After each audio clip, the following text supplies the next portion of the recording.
This is by the channel Shrouded Hand. I've been watching Shrouded Hand for a couple years now, but I'm pretty sure I haven't watched this video because I normally, when I watch a video, I'll leave a like on it. So I know if I come back, I already watched that video. I have not left a like on this video. So the horrifying death of James Prout. I think that's how you say his name. Horrifying death of James Prout. Let's go ahead and check it out.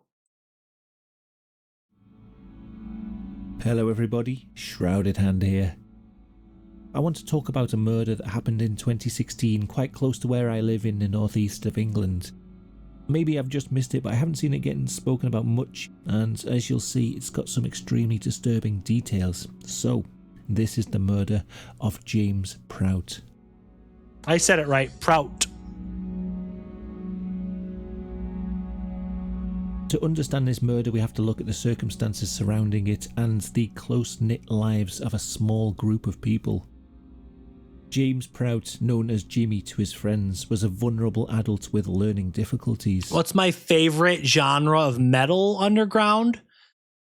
Honestly, I like, like Metallica, Pantera, like thrash metal, but I like different types of metal. At one point, his life had been fairly normal. He was in a committed relationship and he'd fathered 2 children. Early photographs show him looking healthy and happy.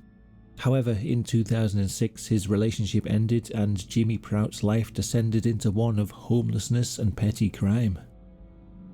It was most likely around this time that he met Zahid Zaman at the People's Kitchen. This is the soup kitchen in Newcastle city centre. Zahid Zaman modelled himself as a pillar of the community, an animal lover and a friend of the downtrodden. In actual fact, he was a manipulative, sadistic egotist with a hell yeah, underground bestiality porn. Oh God! He volunteered at the People's Kitchen, and it was here that he trawled for vulnerable people to take advantage of. He was in a wheelchair from a car accident years before, but apparently this was mostly for appearances. He was often witnessed jumping up out of his chair to run for a bus or to carry furniture. He lived at... So this guy was literally faking being in a wheelchair. He could like get up and do stuff. He just rode around in a wheelchair so people felt sorry for him. The heck? 35 St. Stephen's Way in Percy, Main, North Shields. His neighbours knew him as a bit of a troublemaker. After moving into the property, he'd fitted multiple CCTV cameras to the house, and he used this to spy on people coming and going up and down the street. He would spy on people? Calling the police on his neighbours for extremely petty reasons, often making up stuff just to get them into trouble. Look at this goober's looking face. My gosh. He was also known for going around in his wheelchair with a body-mounted camera, trying to goad people into getting into an argument with him. He would then use this footage to report them for harassments. Essentially, he was a cry-bully. He lived with a woman called Kay Rayworth. Rayworth owned the property at number 35, and she had been quite involved with the local community, volunteering and taking part in the church choir.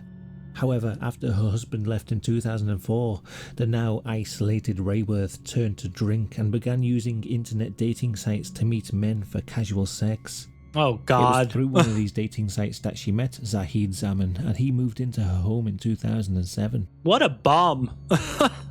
After moving in, Kay Rayworth's friends noticed a change in her.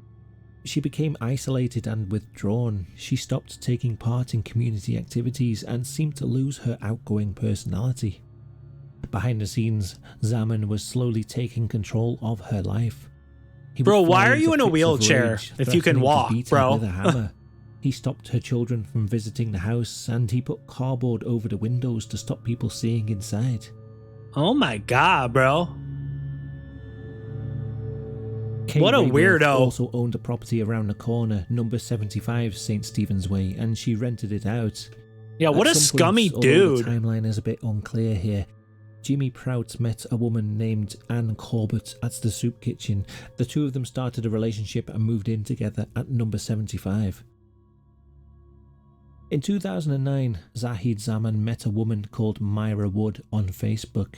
They developed a relationship, and in 2013 she also moved. He sounds like the type of guy who just tries to get people's sympathy and like make people feel sorry for him. Like, he doesn't need to be in a wheelchair.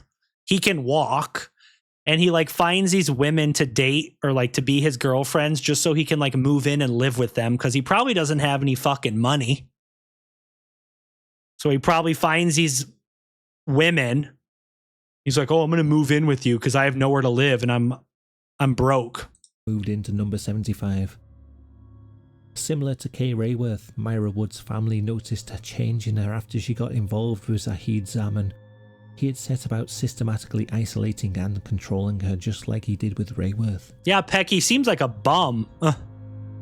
So to recap, because this is a bit of a convoluted situation, we have Zahid Zaman, who is no longer in a relationship with Kay Rayworth, but still living with her at number 35. He's now going out with Myra Wood, who's living at number 75 with Ann Corbett and Jimmy Prout. The five of them formed this weird, almost cult-like gang with Zaman as the leader. Some headlines have called them the North Shields Death Cult, but I don't know if the word cult is completely accurate. As far as I can tell, they didn't follow any particular belief or ideology, but they do have some of the characteristics present in this "Are you in a cult?" checklist. Like, the group is focused on a living leader to whom the members seem to display excessively zealous, unquestioning commitment. And members' subservience to the... Bro's in a wheelchair. How does he run a cult? Freaking liar. He can walk and do stuff, but he wants to ride around in a wheelchair like he can't walk or something. What a bum. Group causes them to cut ties with family and friends and to give up personal goals and activities that were of interest before joining the group. Right, Underground? Also, damn. Members are encouraged or required to live and or socialize only with other group members. And most importantly, the group teaches or implies that its supposedly exalted ends justify means that members would have considered unethical before joining the group.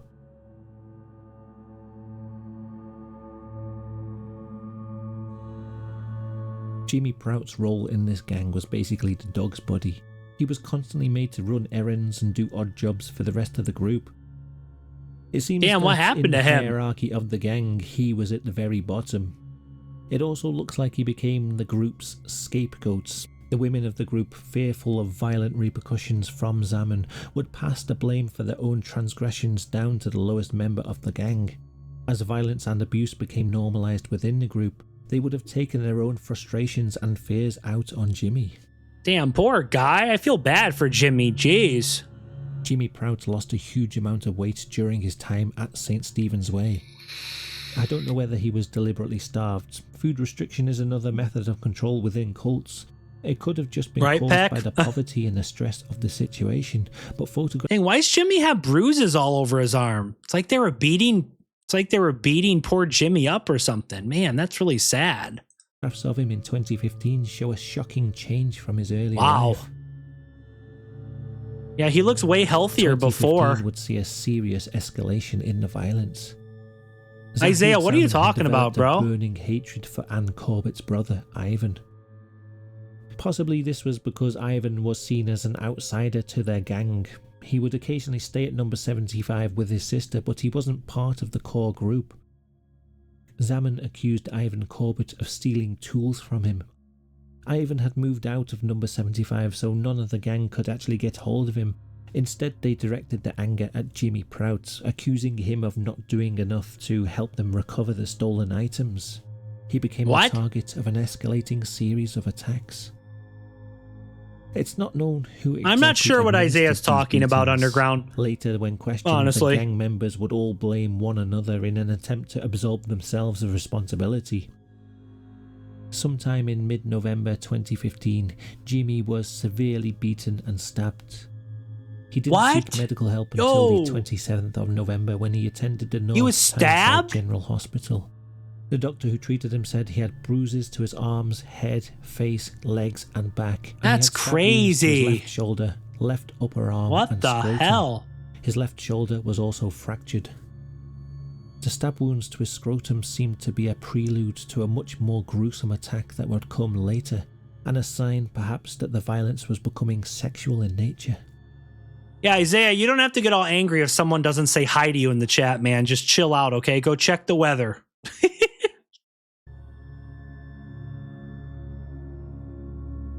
On the 30th of November, Jimmy posted a number of photographs of He's like missing a bunch of his teeth. Man, what happened to Jimmy? It's like someone beat the crap out of him. his battered face and body to Facebook, a desperate cry for help that seems to have been ignored. My mouth hurt, my body hurt, my shoulder hurts. It's like he was posting these pictures, like crying out for help. And I guess nobody came and helped him. Jeez. Over the following few months, Jimmy Prout was subjected to increasingly depraved Underground and degradations at the hands of his so-called friends. Jimmy needs to go eat a burger or something. The man looks like he hasn't eaten a freaking month. He was strangled and had a glass bottle smashed over his head. His teeth were smashed from his jaw using a hammer and chisel. Oh my God. On one sickening occasion, he was made to lie on the floor whilst Zaman's dogs raped him. And this probably wasn't even the worst thing they did to him. One day, what the they hell? held Jimmy down while somebody sliced open his scrotum with a Stanley knife and removed one of his testicles. They then cooked his testicle by boiling it in water and forced him to eat it. Oh, hell no. That's freaking dark. Clips taken from number 35 show Jimmy Prout's deteriorating condition as the torture escalated. That's terrible. This one was filmed in October of 2015, so it must have been before the worst of the abuse started. Look at this freaking goober, the head of this cult, riding around in a wheelchair. Why? Jimmy seems to be walking around looking relatively healthy here. Why, though? Now look at this footage from just 4 Why did they hate Jimmy so much? Like, what the hell did Jimmy do to them? 4 months later. This was filmed on the 5th of February 2016. I hope all these people got life in prison. Pushing a distressed and dishevelled Jimmy Prout towards number 35 St. Stephen's Way. I'm not sure which of the abuses had been done to him at this point, but he appears to be in tremendous pain and having trouble walking. They were filmed again a few hours later. Again, Ann Corbett is escorting him towards number 35. The sad thing is, I bet Jimmy tried to escape these people. I bet he tried to escape, but they wouldn't let him leave because they were afraid if he went to the hospital or something, Jimmy was going to tell the hospital or the police officers like what these people did to him. And then they're going to get in trouble and obviously get arrested. So I bet Jimmy was trying to escape and they wouldn't let him leave the cult. They wouldn't let Jimmy leave. This time Jimmy Prout looks to be having difficulty staying upright and he stumbles against the fence for support.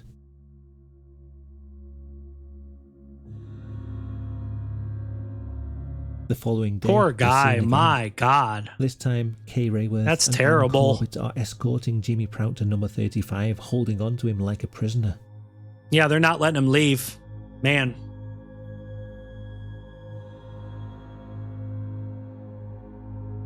How could you even walk after they did you know what to him? Ugh. How could you even walk as a man? Oh, that's bad.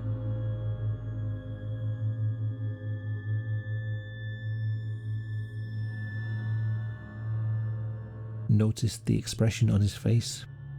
The face of a man being taken to the torture chamber. He's about to die. He looks very bad. I'm assuming... Oh yeah, the title of the video. I was about to say, wait, I'm assuming Jimmy dies. Yeah, the horrifying death of James Prout or Jimmy Prout. Yeah, he's about to die. He does not look good at all. He's on death's door.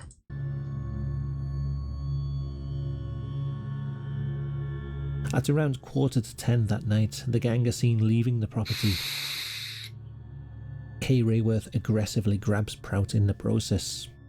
And here comes their god emperor. I mean, you know you fucked up in... Look at this bum. This is their emperor, this freaking bald ass, goober ass, riding around in a wheelchair and he can walk. This is their, like, leader. life when this guy's your leader. Wait, what did he say? Emperor. I mean, you know you fucked up in life when this guy's your leader. Yeah, you know you fucked up in life when this guy's your leader. Oh my God. I mean, you know you fucked up in life when Oh this my guy's God. your leader. They're seen walking up the streets, and here Jimmy Oompa Prout Loompa appears looking to ass. collapse, and the gang seems to lift him to his feet and drag him onwards.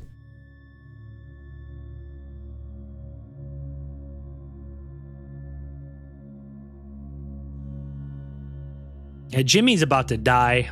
This is very sad. My God. For some reason, this group of people, they just decided to target Jimmy, and for no reason. It doesn't seem like there's a reason why they were all being mean and torturing poor Jimmy. Like, they just all decided they were going to pick on, and Jimmy was the target, and they took it way too far. 3 days after this footage was filmed, Jimmy Prout was dead. The exact details of his final moments are unclear. Again, nobody wanted to admit what happened and all seemed to blame each other. Yeah.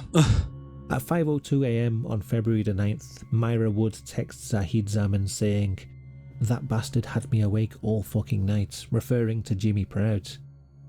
It seems that at some point in the early hours of that morning, in order to muffle Jimmy Prout's cries of agony, somebody tied a pair of trousers around his face like a gag. When Jimmy the gag died. was removed, he was dead. Yo, you probably suffocated. Half an hour after the text You message bastards. was sent, Kay Rayworth and Zahid Zaman were seen taking an empty wheelchair from the garage and wheeling it in the direction of number 75. Yeah, Jimmy's 35 dead. minutes later, they returned without the wheelchair. At number 75, the group had dressed Jimmy's corpse and wrapped it in 2 sleeping bags. Then, using the wheelchair, they wheeled his body to some nearby waste ground and dumped it there. They took his body to a garbage dump? They had zero respect for this poor guy, Jimmy.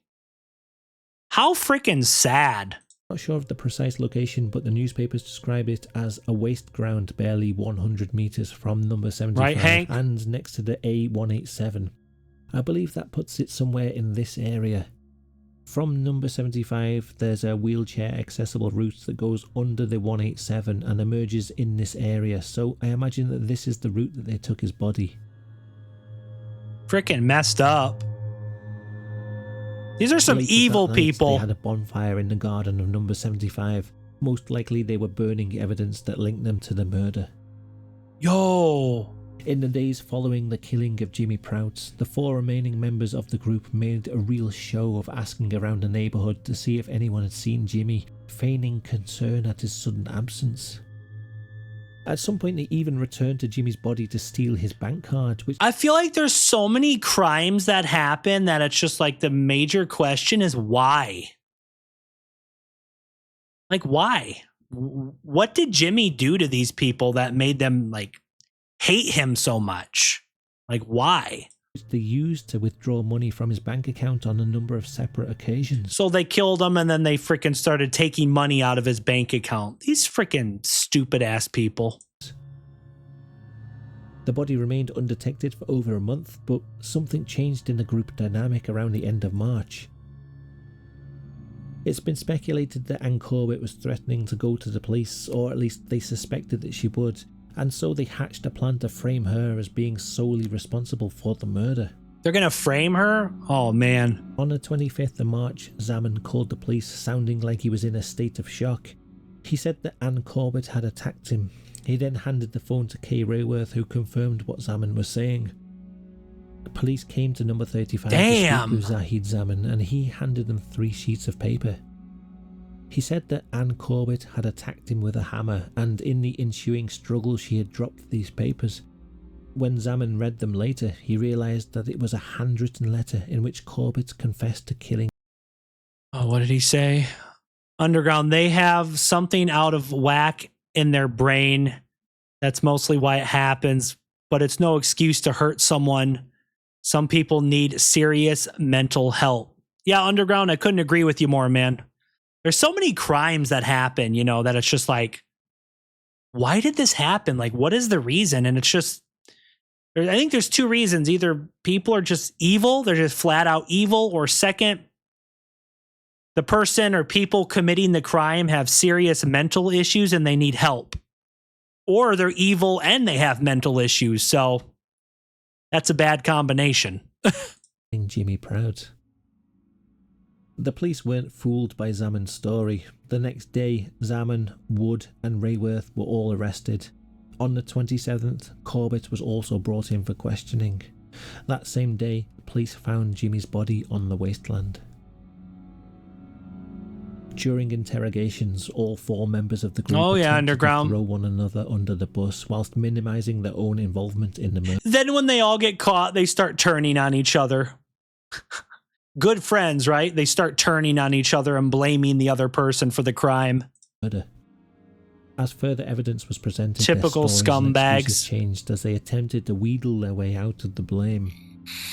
It made it impossible for police to deduce exactly who inflicted which injuries and who dealt the killing blow. Poor Jimmy, It was decided that Ann Corbett and Zahid Zaman were definitely present when Prout was killed, and so they were both found guilty of his murder.